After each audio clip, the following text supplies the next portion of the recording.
Tim, great to have you with us, and I'm very privileged to be sitting next to the running legend that you are, Tim Hutchings. Sorry, had to bring that. Sure about that? Well, I don't know. You're the most interesting person that I've interviewed this weekend, I have to say that. But we're not here to talk about you. We're here to talk about Brighton Marathon, which this year you saw the third event take place, and highly successful, with 9,000 people running this year. Yeah, just over 9,000 started, almost exactly 1,000 more than last year. It's only the third year, so we're really happy with that rate of growth, frankly. I'd like to see a few more, but, incrementally, if we keep going like that, we'll be at just the right size in about 3 or 4 years. The priority has to be keeping the customer satisfied, getting high level of delivery, and we've got some good examples to work off. And I think we're hitting the nail on the head pretty much at the moment. Certainly the feedback since Sunday, it was only 4 days ago, has been very, very positive. So we're happy bunnies. Do you ever think it was kind of quite a risk to put the race 1 week before the London Marathon, like one of the biggest marathons in the world? Not sure I ever saw it as a risk. I suppose the risk was just launching a new marathon.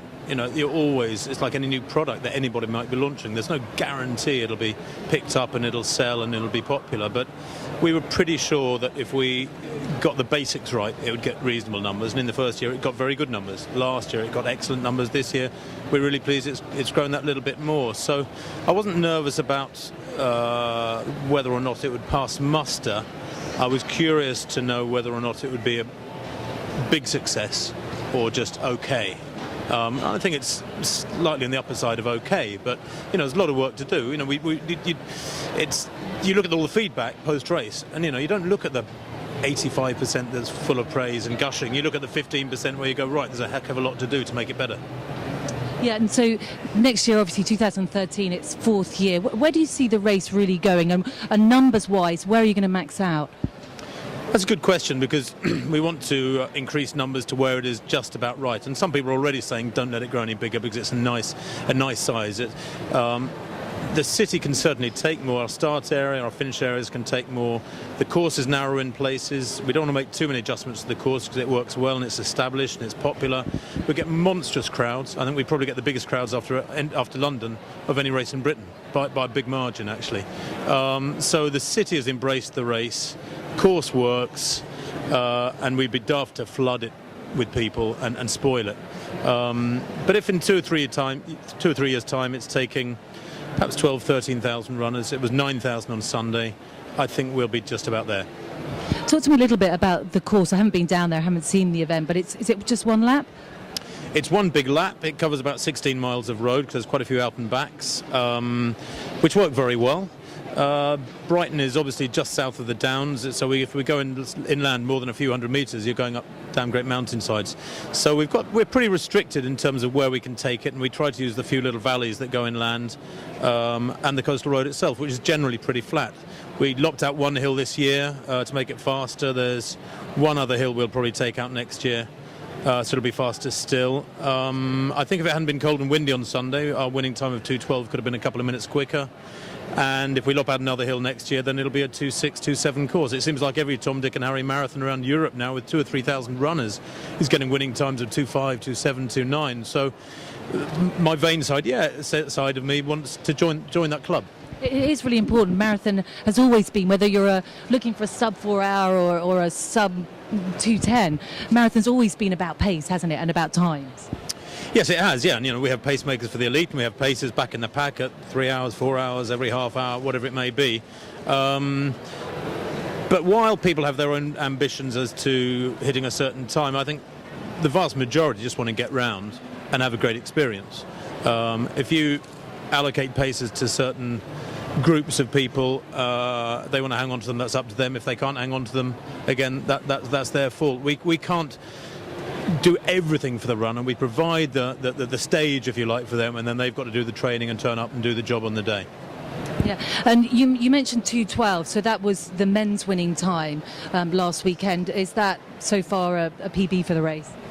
Yeah, we had 2:19 in year 1, 2:16 year 2, 2:12 this year. If we get another 4-minute improvement, I'll be delighted with the 2:08 next year.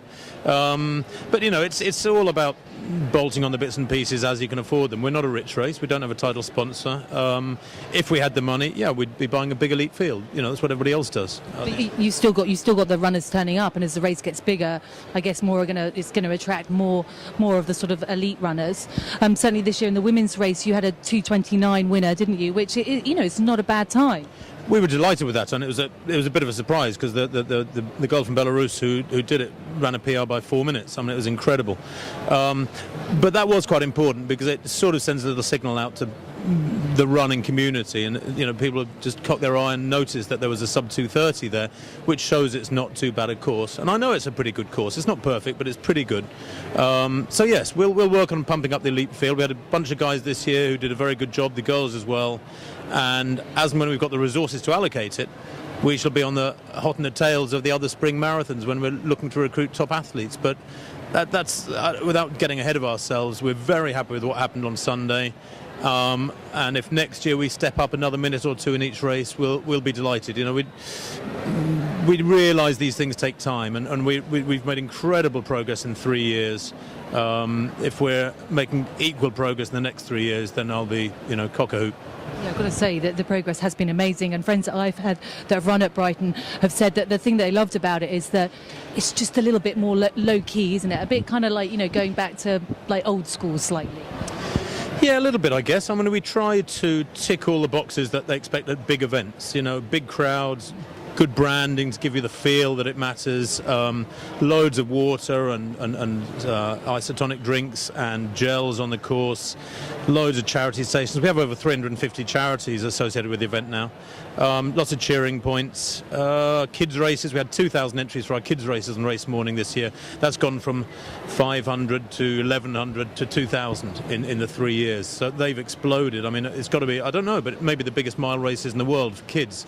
So next year we'll go up to 2,500, 3,000 in the kids races. That seems to be just happening on its own without too much effort.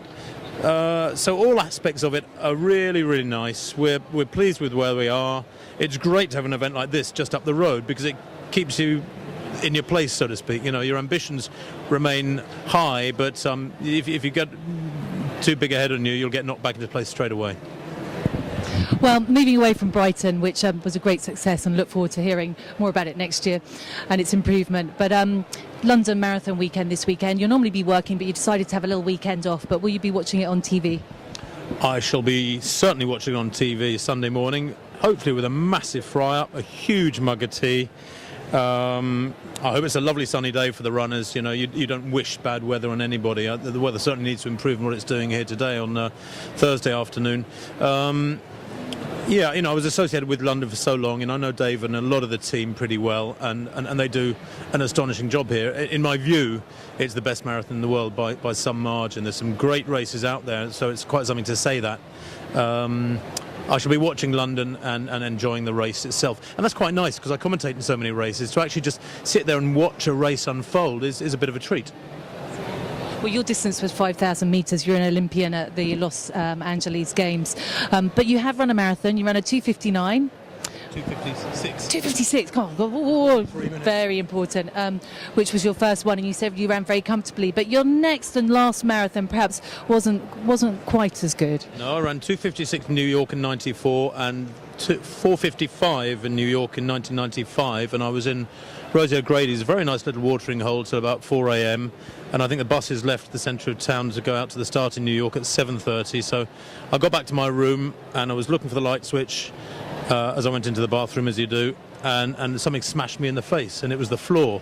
And I was slightly worse for wear, cut my chin badly, fell into bed, got 3 hours sleep, woke up with a head that felt like somebody was playing table tennis in it, and opened the curtains and it was snowing. And if you check the records, 1995, it was the coldest New York there had been, and I think it's that there has been. Got out to Staten Island, splitting headache, whole body felt wrecked, jogged to about 10 miles, and I'd had a back problem, back went, walked the next 15, 17 miles or whatever it is.